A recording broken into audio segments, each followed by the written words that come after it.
my favorite sangre Danaya, Avisala Eshma.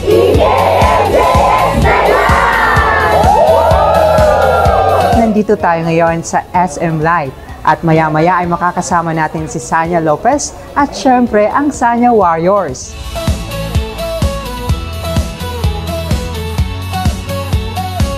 Sanya, kasama natin ngayon yung mga Sanya Warriors. How do you feel na 9 years na patuloy ng patatag at dumarami? Yes, salamat palagi sa aking Sanya Warriors na palaging nandyan para sa akin. Simula na nag-umpisa ako ng Encantadia pa lang, dito nila ako nakilala, hanggang ngayon nabuo kami.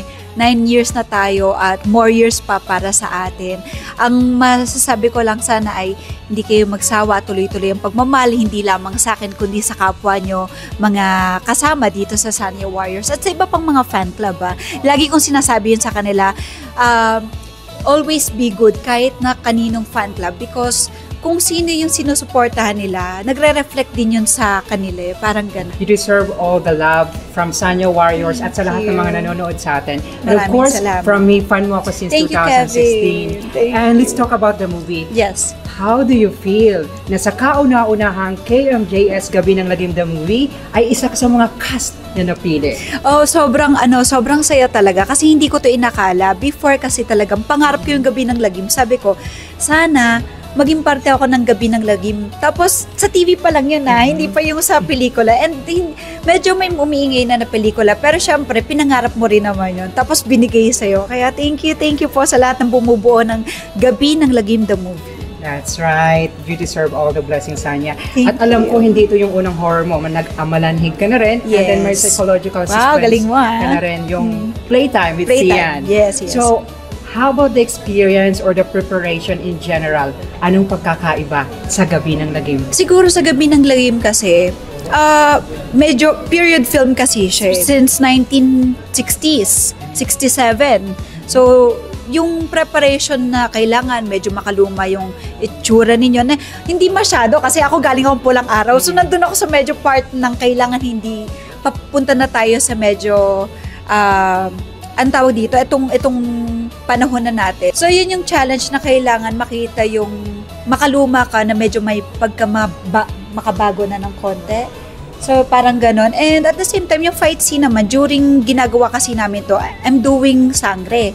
So, partly, hindi ako nahirapan pag action talaga palagi. Kasi parang lagi kong hinahanda yung sarili ko pagdating doon. At gustong-gusto ko yun, syempre. That's right, mga ka-Kevs. At speaking of action, alam mo ba, isa sa pinaka-paborito kong eksena, pangatlong beses ko na po ito, yung eksena nila ni Rocco, na hinahabol ka na niya. Yes. Yun yung totoong kahulugan ng Gabi ng Lagim. Yung parang dinala mo ako sa ibang dimension. Yes. The emotions, yung may takot, ninig ka ba? Paano mo pinaghandaan yun? How did you do that? Siguro, because of, yun nga, yung sa Encantadia, yung sangre, palagi kami into action. Siguro yung adrenaline din, nang nararamdaman ko every time na gumagawa ko ng action, at at the same time siguro since kasama ko rin naman si Rocco, napabilis na sa amin pareho yung connection, yung hindi na namin kailangan mag-usap. Parang alam mo yung tinginan pa lang, alam na namin yung ibig sabihin. So napapabilis nun, siguro kaya maganda rin yung connection ng bawat isa. Even Elijah, alam mo ba, first time ko nakasama si Elijah, I feel comfortable working with him. So yung tapos ang galing pa ng director namin, si Direk Dodo Dayo. Nakita niyo naman, umpisa pa lang ng verbalang. Yes. Iba na yung bigay ni iba yung Direk Dodo Dayo. So, at magagaling yung mga namin dito, at directors. Nandito si Direk Llaranas, na gusto ko rin sana maka-work. Nandito rin si Direk King Mark Baco, na syempre gusto ko rin makatrabaho. Imbitahan niyo na po yung mga hindi pa nakapanood. Yes, mga kapuso, maraming salamat po ulit sa pagpapa-blockbuster ninyo. Now on its third week na po ang Gabi ng Lagim the Movie. Sana po ay tuloy-tuloy lang ang inyong panonood. Sa mga hindi pa nakakanood ng mga kaibigan ninyo, i-invite nyo rin po sila at iniimbitahan ko po kayo lahat. Hindi pa po tapos ang pananakot ng Gabi ng Lagim. Thank you! Oh, thank you so much. Thank you. Binawas ko yan sa Church in Montego. Wow! Thank you so much! And etong pinaka-meaningful sa lahat, hindi to expensive, guys, but I'm so emotional kasi the message. Thank you.